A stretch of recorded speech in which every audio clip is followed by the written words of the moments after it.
Em nome do Pai, do Filho e do Espírito Santo. Amém. Ave Maria, cheia de graça, o Senhor é convosco. Bendita sois vós entre as mulheres. Bendito é o fruto do vosso ventre, Jesus. Santa Maria, Mãe de Deus, rogai por nós, pecadores, agora e na hora de nossa morte. Amém.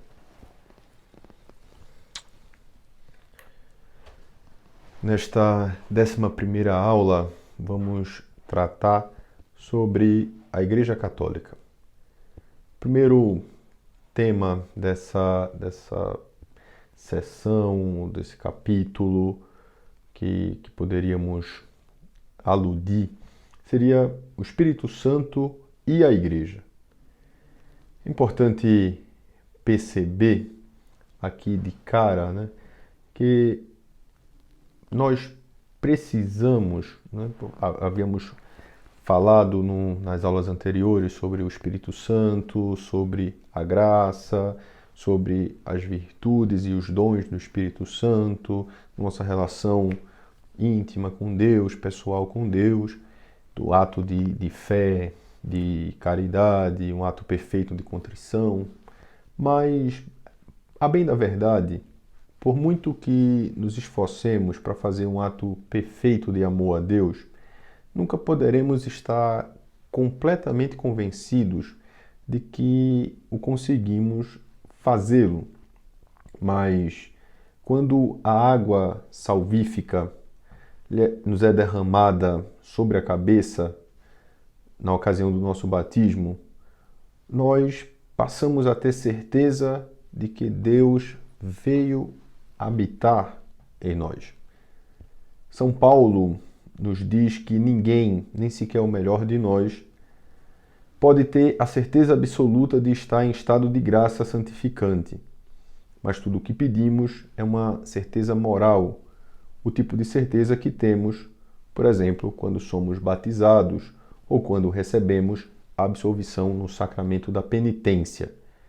As graças que Cristo adquiriu para nós no seu sacrifício redentor, no Calvário, naturalmente poderiam ser aplicadas por ele diretamente a cada alma, sem recorrer a sinais externos nem a cerimônias.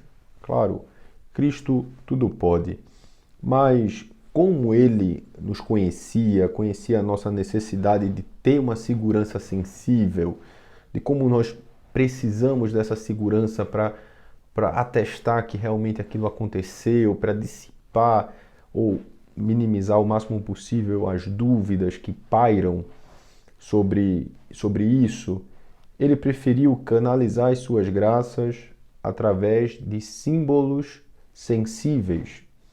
Instituiu para nós os sacramentos. Apesar de tratar agora, ainda que superficialmente, sobre os sacramentos, eles serão temas de um curso nosso completo, dada a sua importância, dada a sua magnitude. Mas cumpre a nós falarmos apenas que Cristo instituiu os sacramentos para que pudéssemos, pudéssemos saber, quando, como e que espécie de graça recebemos. E os sacramentos visíveis necessitam de um agente visível no mundo, que os guarde e os distribua.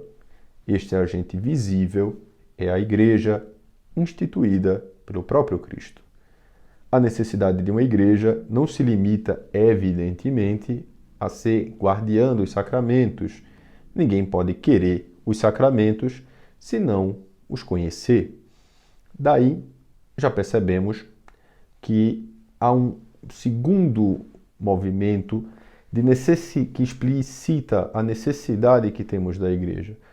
Primeiro, por guardar e distribuir os sacramentos, quando o próprio Cristo institui os sacramentos, ele já institui a própria igreja, pois quem vai administrá-la, quem vai tutelar esses sacramentos, quem serão esses agentes a fazerem isso? Mas também para poder entender a necessidade desse sacramento, é preciso conhecê-los. Quem vai ensinar as pessoas sobre o que são esses sacramentos? Basta um momento de reflexão para nos darmos conta de que se Jesus não tivesse fundado uma igreja, até mesmo o nome de Jesus hoje nos seria desconhecido. Por isso, Cristo funda essa igreja também com essa missão docente de ensinar-nos. Porém, não nos basta ter à nossa disposição a graça dos sacramentos, visíveis da igreja visível, nem nos basta ter a verdade proclamada pela viva voz da igreja docente, aquela que ensina. Precisamos também saber o que devemos fazer.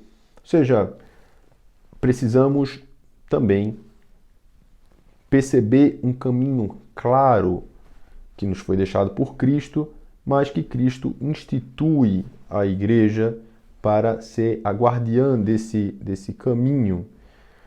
Como fazer-se membro da igreja?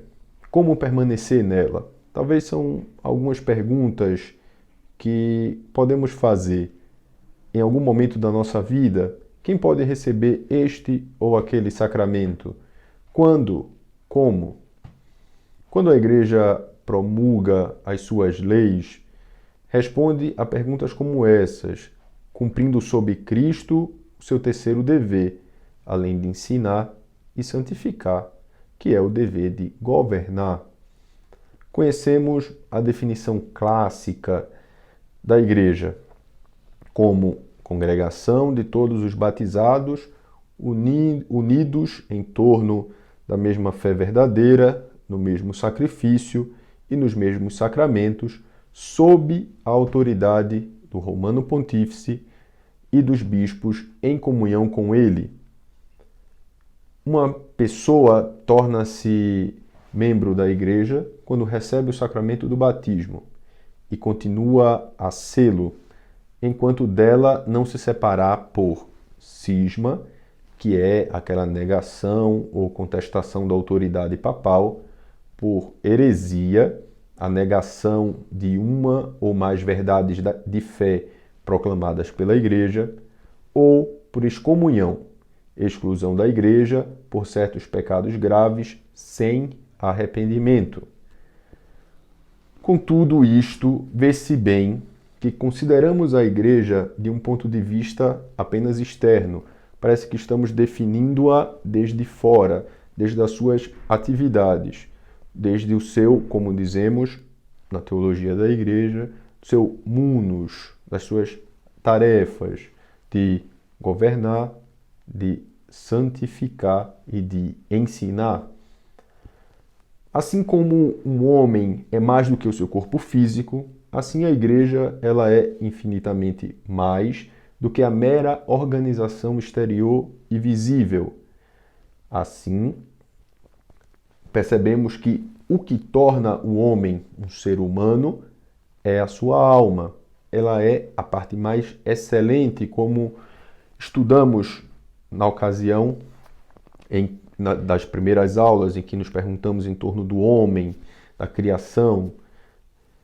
Assim acontece também com a igreja. É a alma da igreja a que a torna, além de uma organização, um organismo vivo. Deus modelou Adão do barro da terra. Depois, segundo a bela imagem bíblica, insuflou uma alma nesse corpo. E Adão se converteu em um ser vivo. Deus criou a igreja de uma maneira muito semelhante. Primeiro desenhou o corpo da igreja na pessoa de Jesus Cristo. Ao longo dos seus 3 anos de vida pública, do seu ministério entre nós. E depois insufla novamente nessa igreja, ou seja, o Espírito Santo que anima e que dá alma, que é a alma dessa igreja. Mas vamos ver isso com mais calma.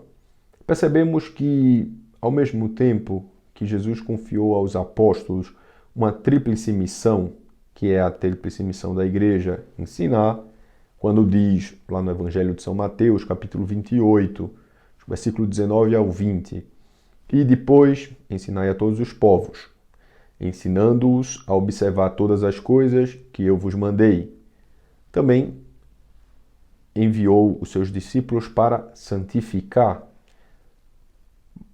Ouvimos isso também no capítulo 28, versículo 19, São Mateus, batizando-as em nome do Pai, do Filho e do Espírito Santo. Isto é o meu corpo, fazei isto em memória de mim. Lá no Evangelho de São Lucas, capítulo 22.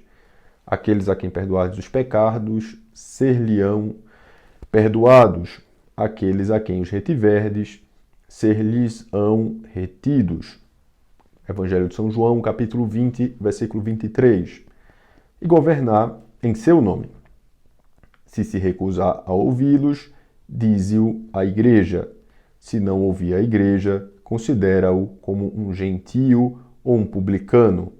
Tudo que ligardes sobre a terra será ligado no céu, e tudo que desatardes sobre a terra será desatado no céu. Evangelho de São Mateus, capítulo 18, versículos 17 e 18. Também no Evangelho de São Lucas, capítulo 10, em que ouvimos o Senhor dizer: quem vos ouve, a mim ouve, e quem vos despreza, a mim despreza. Outra missão de Jesus ao formar o corpo da sua igreja foi a de prover uma autoridade para o seu reino na terra. Esta tarefa foi confiada ao apóstolo Simão, filho de Jonas, e ao fazê-lo, Jesus deu a ele um novo nome, pois era justamente assim que aconteceu e acontecia na Sagrada Escritura. Um novo nome indicava uma nova missão. Deu a Simão o nome de Pedro, que quer dizer pedra. E o próprio Cristo complementa, dizendo: Pedro, bem-aventurado és, Simão, filho de Jonas, e eu te digo que tu és Pedro, e sobre esta pedra eu edificarei a minha igreja, e as portas do inferno não prevalecerão contra ela. Eu te darei as chaves do reino. Lemos isso lá no Evangelho de São Mateus, capítulo 16, versículo 17 e 19. Jesus cumpriu essa promessa depois de ressuscitar. Lemos isso no capítulo 21 do Evangelho de São João, após São Pedro ter feito uma tríplice manifestação de amor, quando Jesus pergunta: Simão, tu me amas?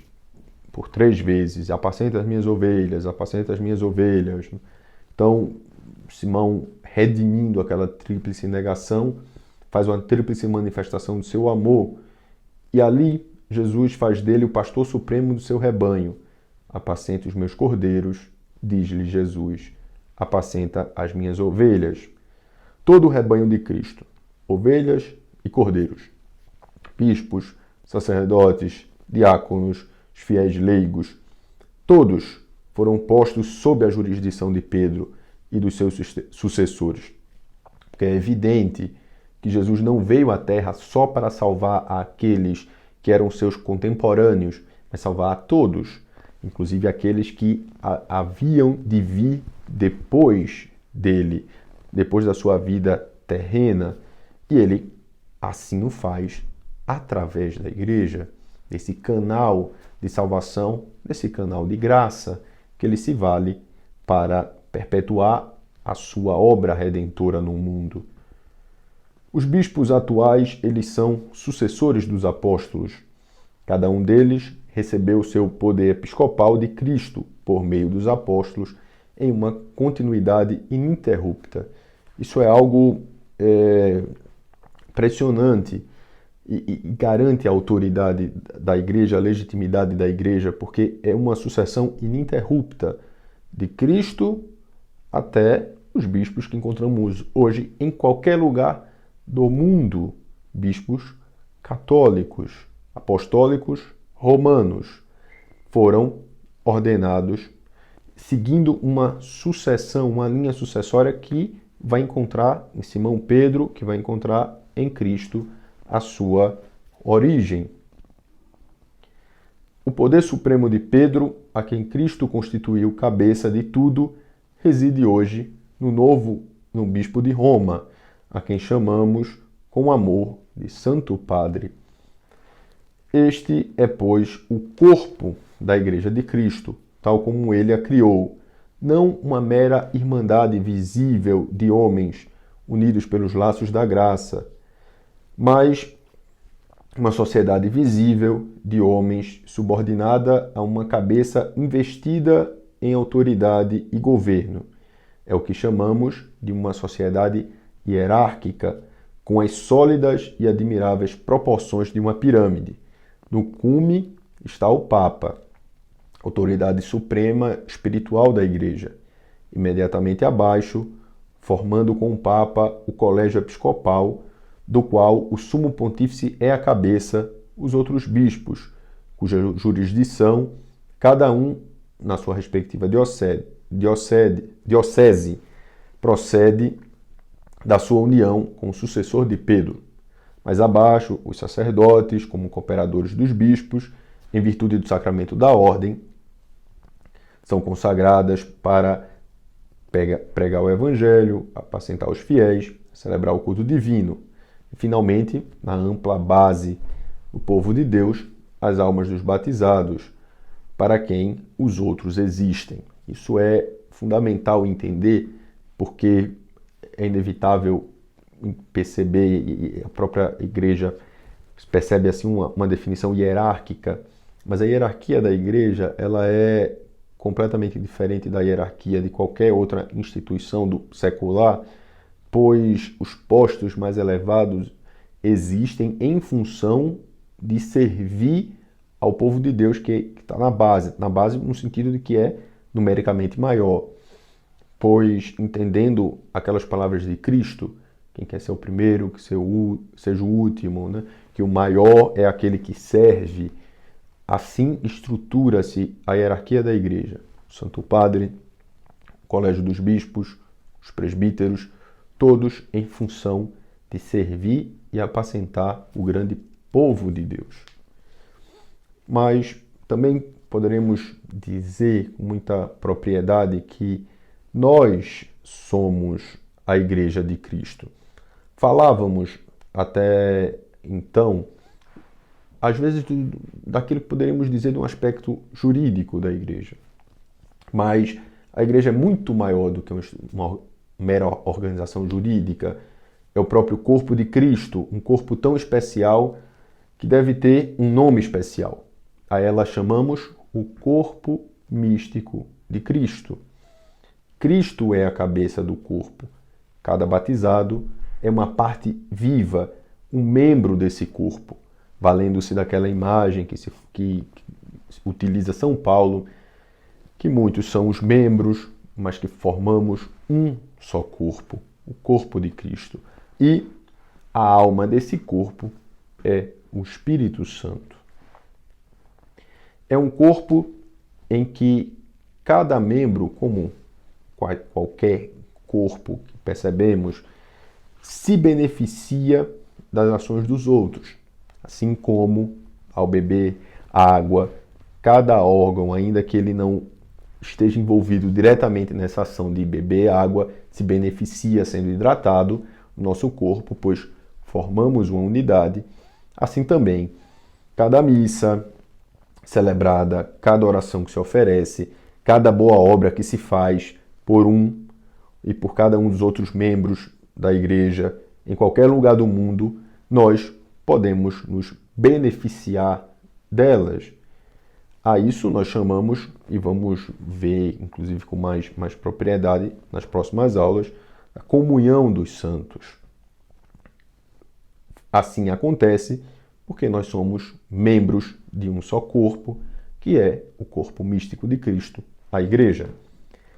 Sociedade e corpo místico são, porém, uma só realidade, como explica a Lumen Gentium. Muitas vezes nos vem aquela tentação de pensar como coisas opostas ou coisas que vão se excluindo reciprocamente.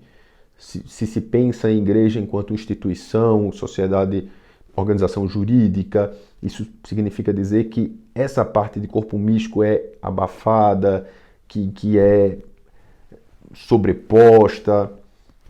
Mas quando na verdade as duas coisas andam em paralelo e as duas coisas concorrem para a salvação das almas, das pessoas, né? Por isso que não é uma definição concorrente.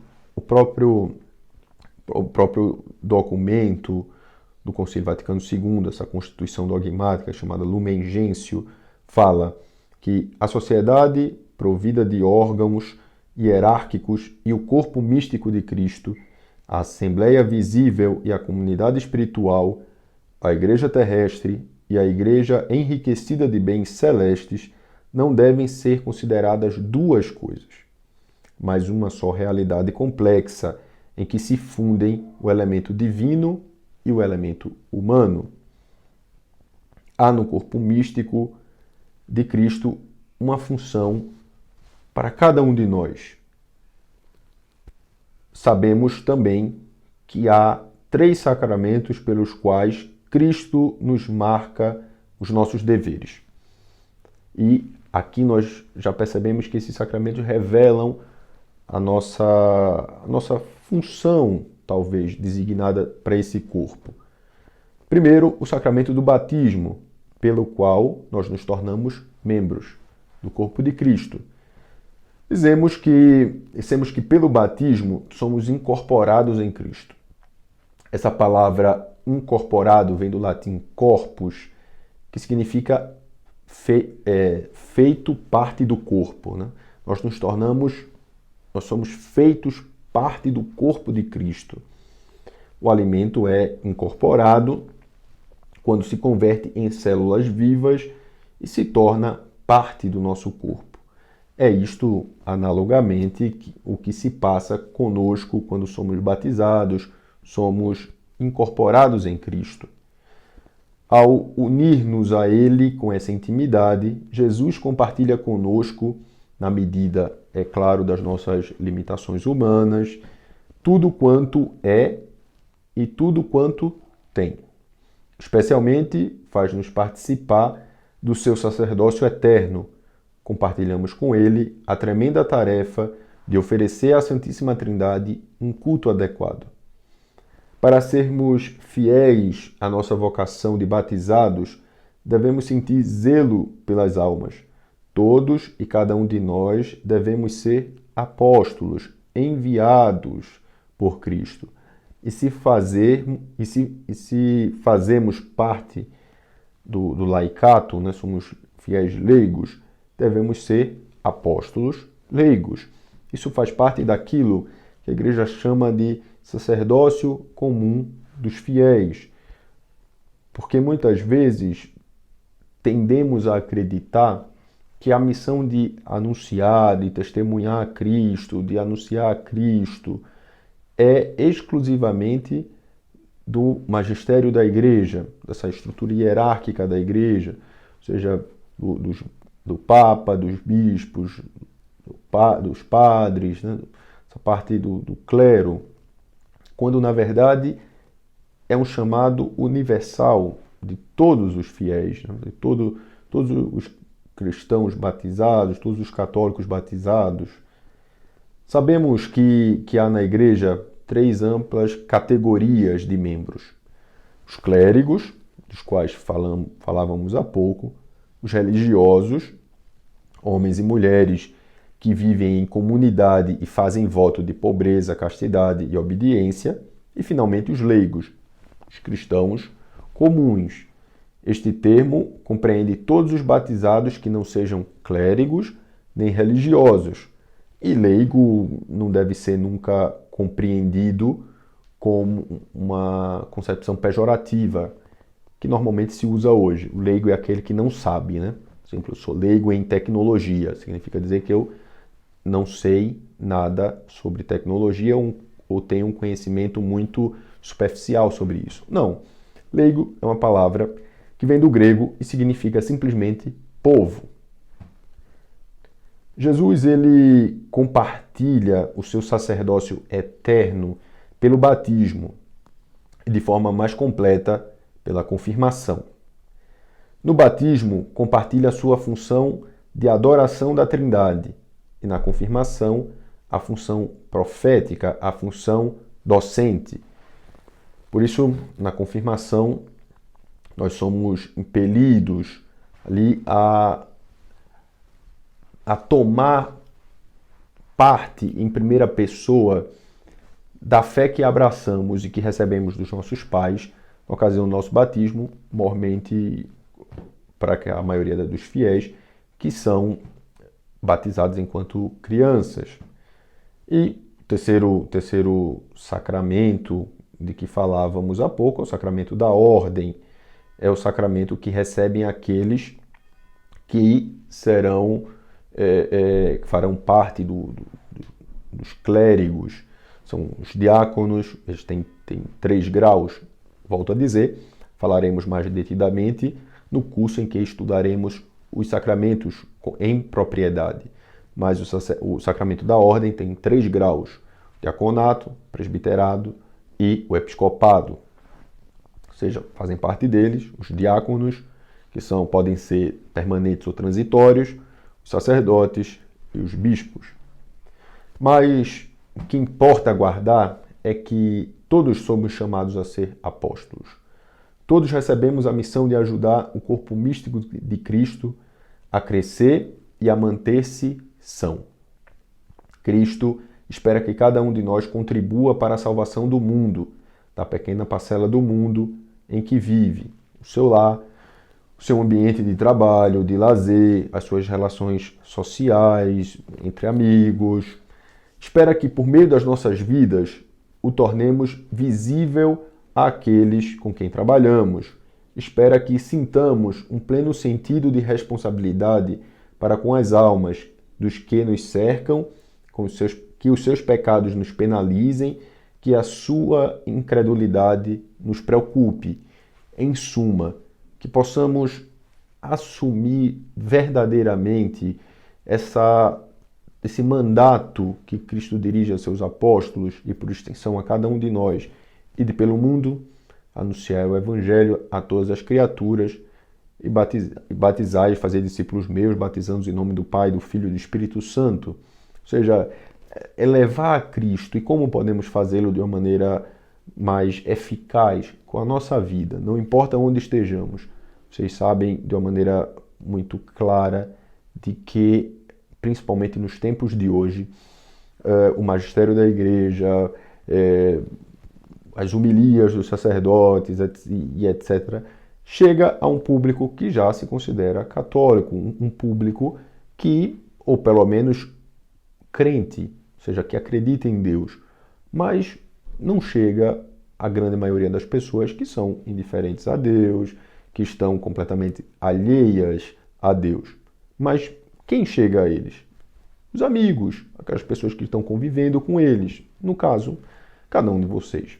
Por isso, entendendo esse sacerdócio como um dos fiéis, a gente se torna também responsáveis por essa salvação deles, para levar a Cristo a eles, através da amizade, através de um apostolado de amizade, confidência, de preocupar-se verdadeiramente com a pessoa, de rezar por ela, mas de dar um bom exemplo, mostrando o quanto a nossa fé nos transforma em homens, mulheres melhores, mais próximos e configurados a Cristo.